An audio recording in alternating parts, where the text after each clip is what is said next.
Welcome to this session on positive behaviour management for young learners.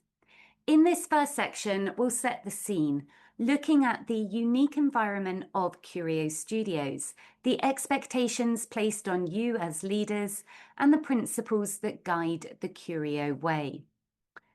Curio Studios are not traditional schools. They operate in this extracurricular, fee-paying and global context, which means that families have to choose to be there. Children come to learn, to explore, and to enjoy themselves, and parents expect a positive, inspiring experience that justifies their investment. As principals, you have a dual focus. First up, ensuring that every learner enjoys their experience, because that enjoyment will drive engagement and retention. And then secondly, you have to maintain high standards of progress and behaviour in your studios, because growth and discipline will build confidence and long-term development. Your responsibility as principals is to balance those two priorities. You set the tone. Your leadership defines what teachers see as acceptable practice. The Curio way is built on creating studios that are safe, engaging, and inclusive. And that means that every child feels seen, respected, and supported, no matter their background or ability. The goal isn't to react to misbehaviour once it happens. It's to build environments where positive behaviour thrives naturally through relationships, routines, and clear expectations. Because prevention is always more effective than correction. In this training, we'll explore how to lead your teachers in achieving that, so that every studio models the Curio way from the very first interaction.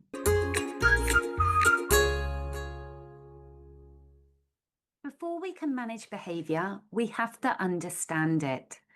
Every action a child takes, whether that's cooperation, withdrawal, or disruption, is a form of communication. And especially with our younger learners, words might not yet be available for them to truly express their frustration, fatigue, or confusion. So behaviour becomes their message.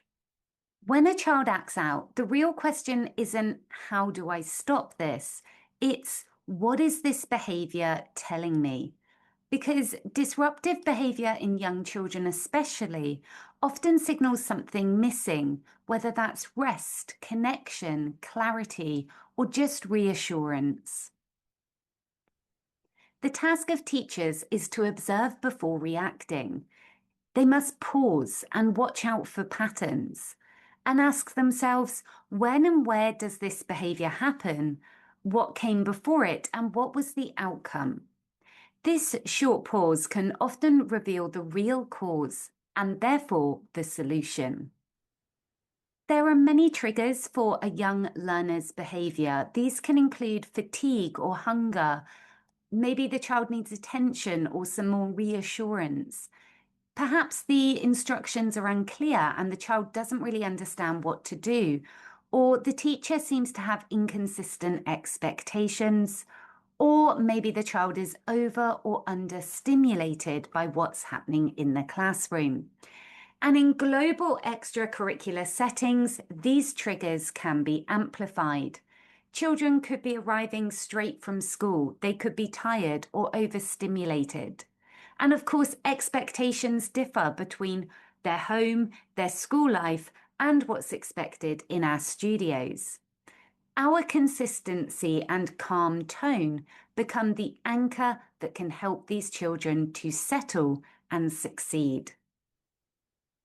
When teachers respond calmly, they help children feel secure, even when boundaries are firm. A steady voice and a predictable response builds trust. Children will learn that the adults can handle their emotions without anger or threat. So let's take a look at the way that we want to handle and understand behaviour at Curio. First up, we want to observe the behaviour, interpret what could be causing it, and respond with empathy and clarity. Then after that, we need to reflect and adjust the environment, the schedule, or our teaching approach to prevent a reoccurrence of that behaviour. When we treat behaviour as communication, we shift from control into understanding, and that's where great behaviour management begins.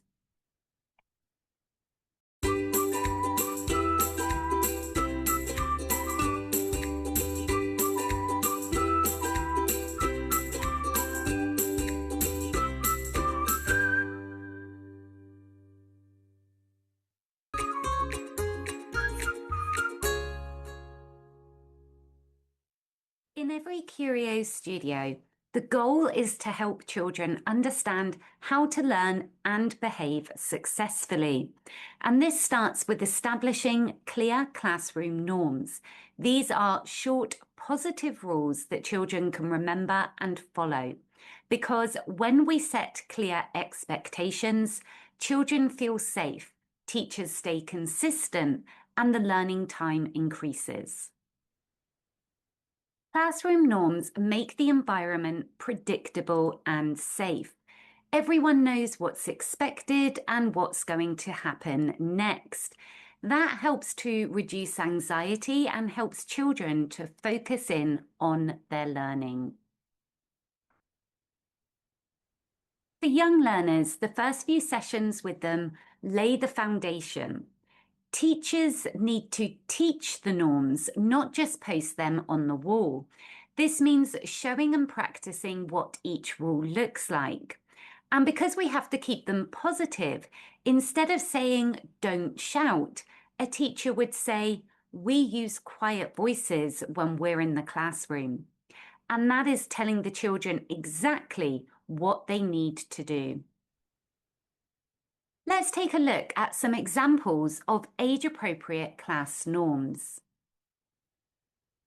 We listen when someone is speaking. We raise our hand to share. We use kind hands and kind words. We keep our classroom tidy. We try our best even when it's hard. We help each other. Notice that these are simple, short, and positive. They describe to the children what they should do, not what they should avoid. They use language that children understand, such as kind hands or listening ears, and they are connecting the behaviour to Curio's learning values. Just like any other skill, classroom norms should also be explicitly taught. So teachers need to make sure that, first of all, they model the behaviour to the children, clearly demonstrated what is expected. Then they need to give the children time to practice with it, acting out that behaviour through role play or games. Teachers then need to constantly reinforce that behaviour by praising children every time they demonstrate the behaviours that are wanted. And finally, those behaviours should be kept on display. Something really simple like a poster with clear pictures, like an ear for listening or a hand for raising hands, just keeping the message really visible for children. Simple, consistent language is also really important with young learners.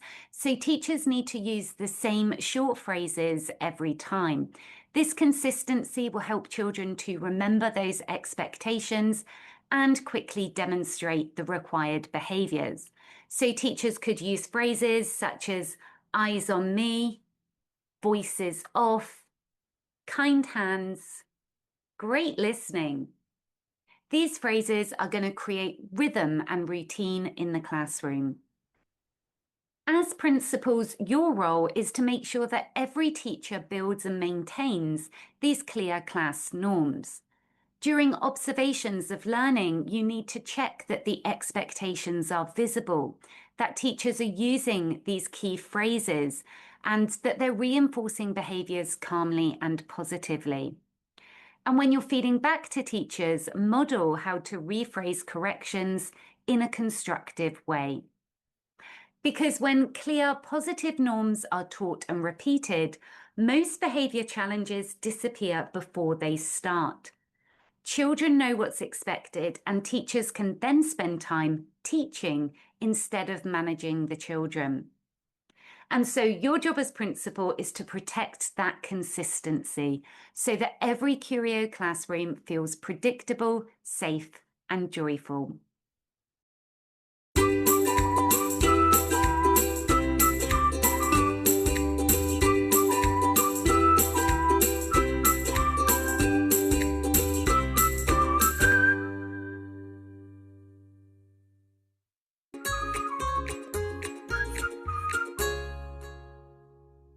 One of the strongest predictors of positive behaviour in any classroom is the relationship between the teacher and the child. Because when children feel respected, noticed, and safe, they want to cooperate.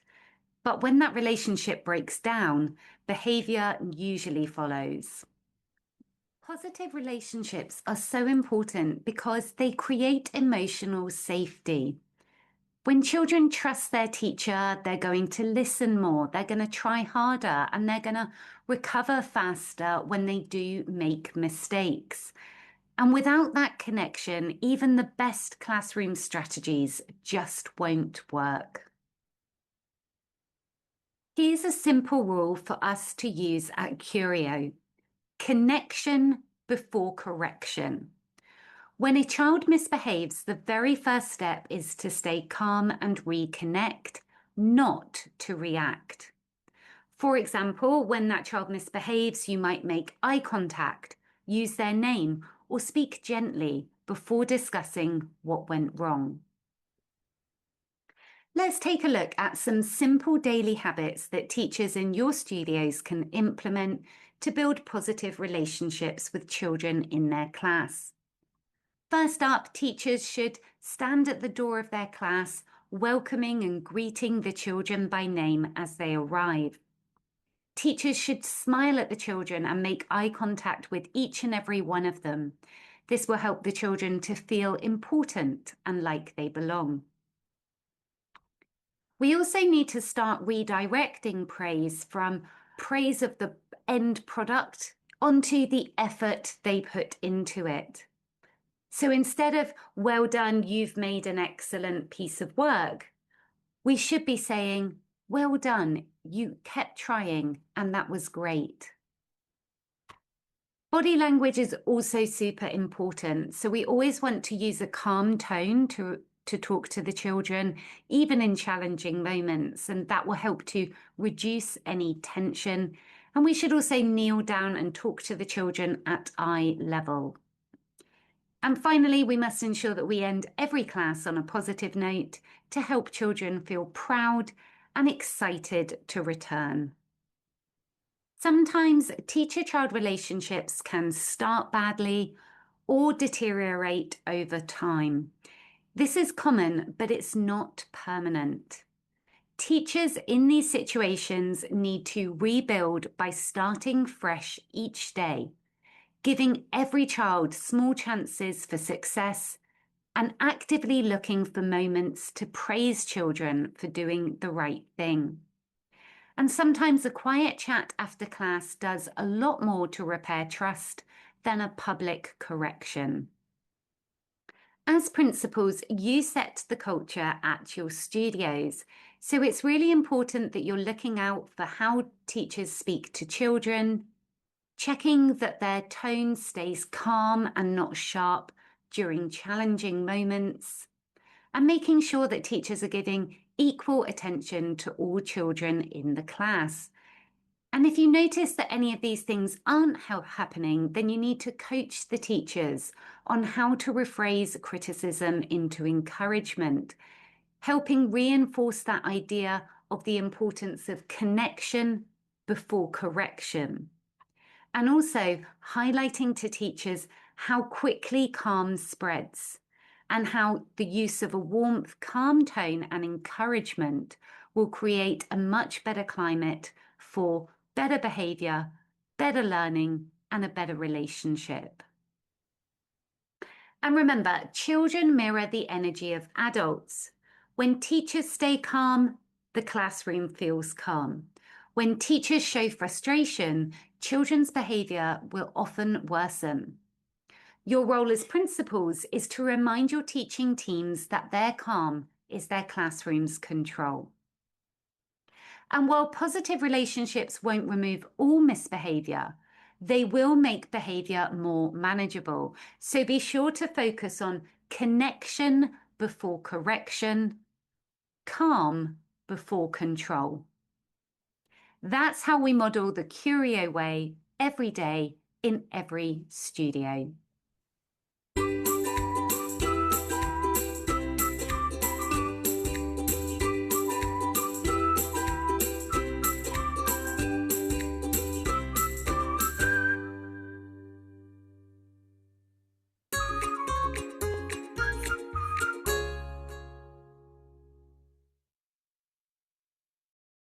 Positive reinforcement means recognizing and rewarding the behaviors we want to see again.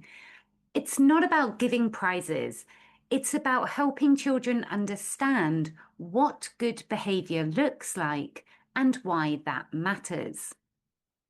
And to do it well, effective reinforcement is specific, immediate, and sincere. In terms of being specific, it needs to name exactly what the child did well. It's immediate, so it's given right away, and it's sincere because children can tell when praise is not genuine. Some simple examples of positive reinforcement include phrases such as, "You shared your crayons, that was kind." "I like how Daniel is sitting quietly and waiting." "Well done, you kept trying even when it was hard." "Thank you for listening while I was speaking." These examples focus on effort and behaviour, not the child's personality. So we always want to praise what the child does, not who they are. For example, instead of saying, "good girl," or "you're a clever boy," you would say, "you did the right thing," or "you worked hard to solve that problem." This builds children's confidence through their actions and avoids labelling them. For younger learners, it's great to also give reinforcement that's visual. So using stickers, stars, or classroom charts works really well. As principals, you should guide teachers to choose systems that are simple, age-appropriate, and sustainable. For effective positive reinforcement, it's also really important to avoid these things. First up, you want to avoid overpraising, such as saying "good job" or "great work" too often. Too much or vague praise really loses its impact. Must also ensure that teachers are avoiding comparing children or using rewards as either threats or bribes. The goal here is to build internal motivation, children gaining pride from doing something well, not just from being praised. Your role is to really make sure that reinforcement is being used consistently and correctly. When you observe classes, listen for how teachers praise. Are they recognizing effort and actions, or are they just using general phrases? And then you'll need to coach teachers to make sure that they are being specific and that they're always linking praise to clear behaviors. When used well, positive reinforcement creates powerful change. Children will feel noticed, teachers stay calmer, and behavior naturally improves. Small, specific praise that's focused on behavior will build lasting motivation.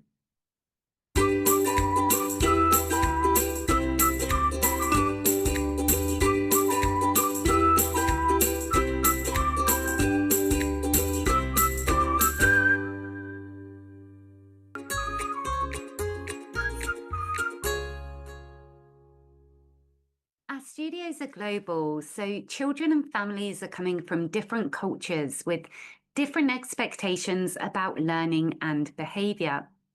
In some cultures, adults use strict correction. In others, independence and self-expression are encouraged.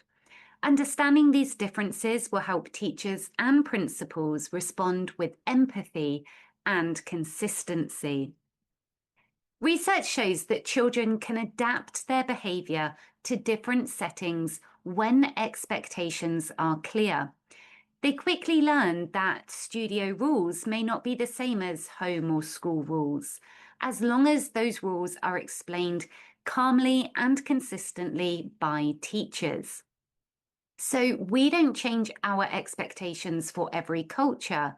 We keep the Curio way consistent across all of our studios. So what is the Curio way? Well, it's about the fact that we will treat every family and every child with respect and dignity. It's about positivity, so we focus on and praise the positive behaviours and we move away from strict correction. We also focus on behaviour moments as chances to teach children self-control and cooperation. And we also ensure that we respond consistently. As principals, you'll need to coach teachers to be curious, not critical, when cultural differences appear.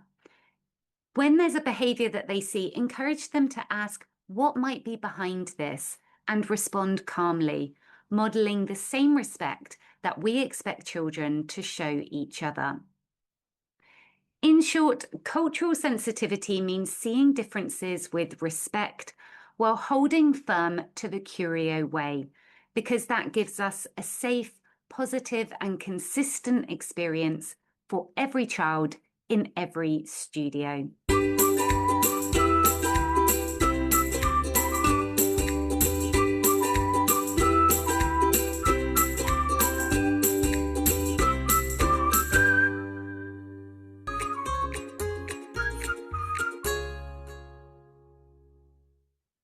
You've now explored the foundations of the Curio way approach to behaviour management.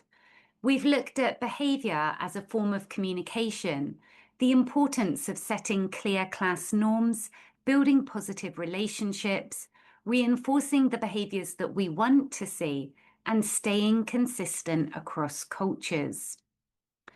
Before our live session, take a few minutes to reflect on your own studio. Which of these things are going well there? Where do you think your teachers might need some more support? Is it in the clarity of classroom norms, in relationship building, or those positive reinforcement techniques? Bring these reflections to the session with you. They're going to help you to really start to apply these ideas to real scenarios. In the live session we have together next week, we're going to use that time to collaborate, to discuss. We'll be talking about case studies and challenges and practicing how you can coach your teachers to manage behaviour positively and consistently. Our goal here is to strengthen every classroom and every teacher through the Curio way. I look forward to seeing you all next week.